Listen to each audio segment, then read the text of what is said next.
In 1953, the average British housewife spent 4 hours a day cleaning.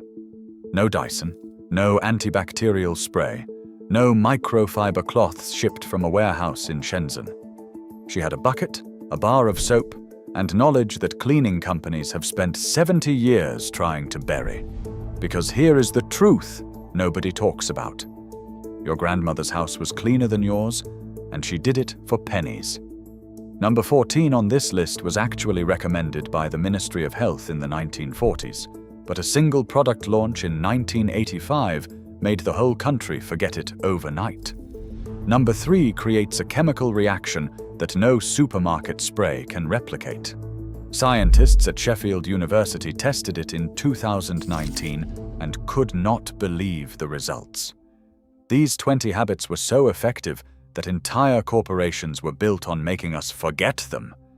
Dettol hired marketing psychologists. Tillit Bang spent millions in advertising. Whole aisles in Tesco exist because your grandmother's tricks worked too well and cost too little. Before we start, hit that subscribe button, because what you are about to learn might change how you clean your house forever. Let us count down the 20 forgotten cleaning habits that kept British homes spotless for generations. Number 20. The Monday wash day ritual. Your grandmother did not clean randomly, she had a system. Monday was wash day.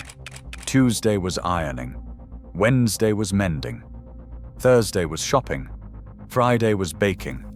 Saturday was scrubbing floors. Sunday was rest. This rigid schedule, followed by millions of British housewives from the 1930s through the 1960s, meant nothing was ever forgotten and nothing piled up. A 1954 mass observation survey recorded that 82% of housewives followed a fixed weekly cleaning rota.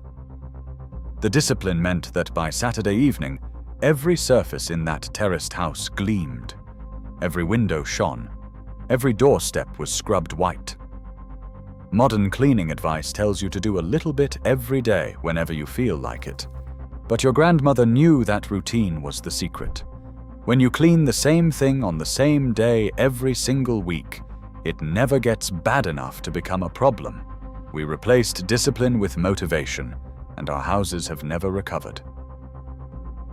Number 19. Newspaper for streak-free windows. Before Windoline and Mr. Muscle, your grandmother cleaned windows with screwed-up sheets of yesterday's Daily Mirror and a splash of vinegar water. She would dip the balled-up newspaper into a bucket of warm water mixed with a tablespoon of white vinegar, then polish the glass in circular motions until it squeaked. That squeak was the signal. Perfectly clean. The secret was the ink. Printer's ink from old-style newspapers contained carbon black and oils that acted as a mild abrasive and polishing agent on glass. The newsprint absorbed moisture without leaving fibers behind the way modern cloths do. A newspaper cost about 2 pence and cleaned every window in the house. Your grandmother would save papers specifically for this job, stacking them by the coal scuttle until Thursday, which was Windows Day. We spend £4 on a bottle of glass cleaner now, and the windows still streak. She spent nothing, and you could see your reflection. That leftover cup of tea your grandmother refused to pour down the sink had a second life. She would let it go cold, dip a soft cloth into the tannin-rich liquid, and wipe down wooden furniture. The tannic acid in black tea cleaned grime, restored color, and left a gentle sheen without any chemical residue. A pot of Thai food cost about 6pence in 1955 and made several cups, with the dregs saved for the sideboard, the dining table, and the banister. She would wring the cloth until barely damp, never soaking the wood, then buff dry with a clean rag. The smell of tea and beeswax mixed together on a Saturday morning. That was the smell of a clean parlor. Modern furniture polish costs £3 a tin and leaves a sticky film that actually attracts more dust.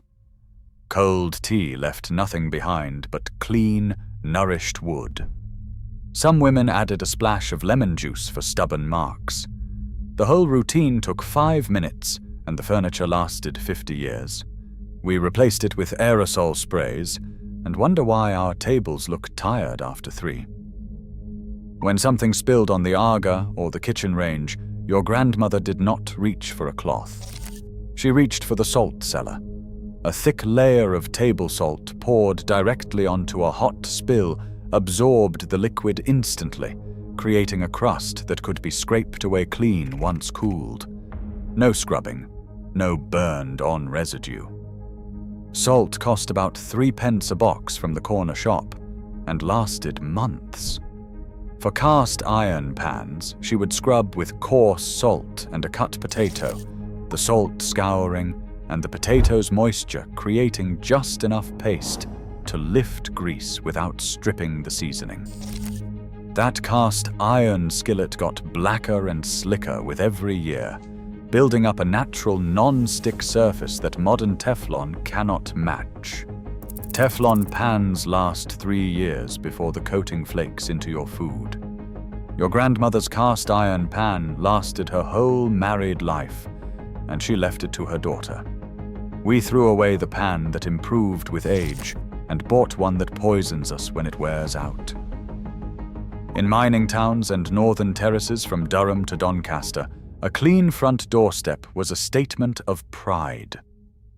Every Saturday morning, your grandmother would get down on her knees with a donkey stone, a block of ground stone mixed with cement and bleach powder, and scrub that step until it gleamed cream or white.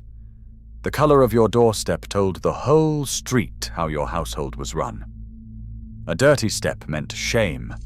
A gleaming one meant standards. Donkey stones cost about a penny each from the rag and bone man, and could be bought in cream, white, or brown. The ritual took 15 minutes, but the message lasted all week. Neighbors would inspect each other's steps without a word being spoken. Everyone knew. Everyone noticed. That simple act of kneeling down and scrubbing stone taught a principle modern cleaning has completely abandoned. Visible cleanliness in the areas other people see first. We obsess over kitchen counters nobody visits and ignore the front door that everyone does. Number 15. Vinegar for everything. Your grandmother's cleaning cupboard was not an aisle. It was a shelf, and on that shelf sat a bottle of white vinegar that did the work of 15 modern products. She descaled kettles by boiling vinegar and water inside them. She cleaned limescale from taps by wrapping vinegar-soaked rags around them overnight. She mopped lino floors with a bucket of hot water and a capful of vinegar. She rinsed windows, freshened laundry, and deodorized drains. A bottle cost about 4 pence in 1958 and lasted a month. White vinegar is acetic acid, roughly 5% concentration, strong enough to dissolve mineral deposits and kill most household bacteria. A 2014 study published in the Journal of Environmental Health confirmed that vinegar solutions eliminate E. coli and salmonella on kitchen surfaces. We now spend, on average, £47 a year on cleaning products, according to a 2021 Mintel report. Your grandmother spent less than 5 shillings doing the same job, often better. Cleaning companies do not want you to know that a 4-pence bottle replaced their entire range. First pattern break. Here is where things get interesting. That humble bar of green fairy household soap, first sold in 1898, became the secret weapon of every cleaning cupboard in Britain. Your grandmother would shave thin curls from the block with a kitchen knife, dissolve them in boiling water, and create an all-purpose cleaning solution that handled everything from shirt collars to skirting boards. The trick was concentration, a thick paste for stains, a thin solution for floors, a lather for laundry. 1 bar cost about 6 pence and lasted 2 months. Here is the clever bit. The soap's alkaline pH, around 9 or 10, broke down grease and organic dirt more effectively than many modern neutral pH sprays. When Procter & Gamble launched Fairy Liquid for dishes in 1950, sales of the bar soap began to drop. But the bar cleaned more surfaces, lasted longer, and left no chemical residue. We traded a multi-purpose marvel for an entire cupboard full of specialized bottles. Your grandmother would have laughed at a product called kitchen cleaner and a separate product called bathroom cleaner, knowing full well the same bar of soap handled both. Your grandmother did not buy furniture polish. She made it. Equal parts beeswax and turpentine melted together in a tin over a pan of simmering water. The beeswax came from local beekeepers or the hardware shop for about $1 a block. The turpentine cost 9p a bottle. Mixed together and cooled, the paste became the finest wood polish money could not buy. She would apply it sparingly with a soft rag, working it into the grain, then buff to a deep glow with a clean duster. The smell of beeswax and turpentine on a Saturday morning was the smell of a well-kept house. The wax fed the wood, filled tiny scratches, and built up a protective layer that repelled dust and water. The furniture in your grandmother's parlor had a depth of shine that no aerosol can replicate. Modern spray polish sits on the surface, attracting dust within hours. Beeswax sinks into the timber and protects it from the inside. A single batch lasted months. She knew it took time, applied in thin layers and buffed by hand. We replaced patience with a spray can and wonder why antique dealers mourn. That yellow box of Arm & Hammer bicarbonate of soda was not for baking alone. Your grandmother sprinkled it on carpets before sweeping to absorb smells. She made a paste with water to scrub tea stains from cups. She poured it down drains with vinegar to clear blockages. She dusted it inside shoes to kill odors. She even brushed her teeth with it. A box cost about 4p and lasted months, because a little went a very long way. Bicarbonate of soda is a mild alkali that neutralizes acids and absorbs moisture, making it lethal against odors. Mixed with water, it becomes a gentle abrasive that lifts stains without scratching porcelain. The combination of bicarbonate and vinegar produces carbon dioxide gas, which physically dislodges grease and debris from pipes. We now buy separate products for drain cleaning, carpet freshening, surface scrubbing, and deodorizing. Your grandmother did all four with a single box from the corner shop. The cleaning industry did not invent better solutions. They invented more bottles. Number 11. Turning out rooms. Once a month, your grandmother would turn out a room completely. Every piece of furniture was pulled away from the walls, every ornament was lifted and dusted underneath, every curtain was taken down and beaten. Every rug was dragged outside and hung over the washing line to be whacked with a carpet beater until the dust flew. The room was swept from the furthest corner to the door, then mopped, and left to dry with the windows open before everything went back. This was not a quick tidy. This was a systematic, deep clean that reached places daily cleaning never touches. Behind the wardrobe, under the bed, the tops of picture frames, the backs of radiators. A 1958 Good Housekeeping survey found that 67% of British housewives turned out at least one room per month. The practice meant that over the course of a year, every room received 12 thorough deep cleanse. We vacuum the middle of rooms now and call it done. Your grandmother moved the furniture. Number 10. Lavender bags in drawers and wardrobes. Your grandmother grew lavender in the back garden or bought dried bunches from the market for a few pence. She would strip the flowers from the stems, fill small muslin bags or old handkerchiefs tied with ribbon, and tuck them into drawers, wardrobes, linen cupboards, and under pillows. The scent kept clothes smelling fresh for months and repelled moths naturally. Lavender contains linalool and linolyl acetate, compounds that studies have shown repel clothes moths and other textile pests. A 2012 study from the University of Greenwich confirmed that lavender sachets significantly reduced moth damage to stored woolens compared to untreated controls. Your grandmother did not need the study. She knew. A handful of lavender kept cashmere cardigans safe all winter. We buy chemical mothballs that smell of naphthalene and stink out the whole bedroom. Or we buy cedar balls that lose potency in months. Your grandmother's lavender bags were free from the garden, refilled each summer, and made the linen cupboard smell like something worth opening.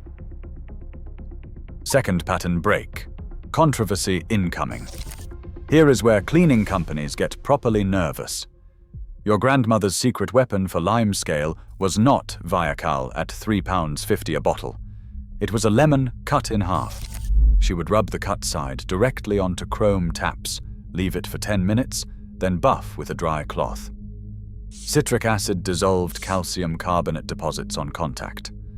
For stubborn limescale around the base of taps, she would wrap the lemon half in a cloth and tie it in place overnight. By morning, the limescale wiped away like it had never existed. A lemon cost about 2 pence in 1960. One lemon cleaned every tap in the house. Here is what Reckitt Benckiser, makers of Vinegar and Sillet Bang, do not want you to know. Their active ingredient for limescale removal is acid, usually citric acid, formic acid, or phosphoric acid. It is the same chemical principle your grandmother used with a penny lemon. They diluted it, colored it blue, added fragrance, put it in a plastic bottle, and charged you 40 times the price. The lemon worked faster because it was undiluted. Your grandmother was not being quaint. She was being efficient. When a glass shattered on the kitchen floor, your grandmother did not trust the broom to catch every splinter. After sweeping the large pieces, she would press a thick slice of bread firmly onto the floor, working methodically across the area. The soft crumb trapped every invisible shard that bristles missed. This trick saved bare feet in an era when children ran through kitchens without shoes. A slice of mother's pride cost almost nothing, and the peace of mind was worth everything. She would then wrap the bread carefully in newspaper and put it straight in the bin. No shards in the dustpan, no splinters waiting in cracks, no trips to casualty. Modern advice says to use a damp cloth, but fibers snag, and you end up with glass embedded in a cloth you might use again. Bread was disposable and safe. It was also thorough. Another case of simple wisdom outperforming modern alternatives. Number 7. Damp tea leaves on carpets before sweeping. Before vacuum cleaners were common in working-class homes, your grandmother scattered damp, used tea leaves across the carpet before sweeping. Grandmother did this because the moisture in the leaves trapped dust particles instead of sending them airborne, and the tea's mild tannins helped lift light stains. She would spread the leaves evenly, leave them for 10 minutes, then sweep everything into a dustpan. The room smelled faintly of tea. The carpet looked brighter. The air stayed clean. In the 1940s and the 1950s, when fewer than 40% of British homes owned a vacuum cleaner, this was the standard method of carpet cleaning. Women's Institute pamphlets recommended it regularly. The leaves came free from the teapot, and the results were remarkably effective for a technique that cost absolutely nothing. When Hoover launched aggressive advertising campaigns in the 1950s, promising modern convenience, the tea leaf trick was dismissed as old-fashioned. But it worked on a principle that vacuum cleaners actually struggle with. It keeps fine dust grounded instead of scattering it into the air you breathe. Your grandmother starched pillowcases, tablecloths, shirt collars, and antimacassars. With a mixture of water and laundry starch cooked on the hob, the stiff, smooth finish repelled dirt and made fabric easier to wipe clean. A starched tablecloth survived a week of meals. An unstarched one showed every mark by Wednesday. Robin starch cost about 5 pence a box, and one batch treated a whole load of laundry. She would dip the items, wring them out, hang them on the line, and iron them crisp while still slightly damp. The steam from the iron activated the starch, creating a smooth, protective barrier. The whole house smelled of hot linen and clean cotton on ironing day. That crispness was not vanity. It was practical engineering. Starched fabric shed crumbs, resisted staining, and maintained its shape. We stopped starching when polyester arrived, promising easy care. But polyester traps odors, pills after 10 washes, and ends up in landfill. Your grandmother's starched cotton lasted decades and looked sharper every time it came off the line. Number 5. Black leading the grate. That tin of Zebo black lead sitting on the mantelpiece was essential to every home with a coal fire or a range cooker. Your grandmother would mix the paste, apply it to the cast iron grate, and surround with a stiff brush, then polish it to a deep, gleaming black.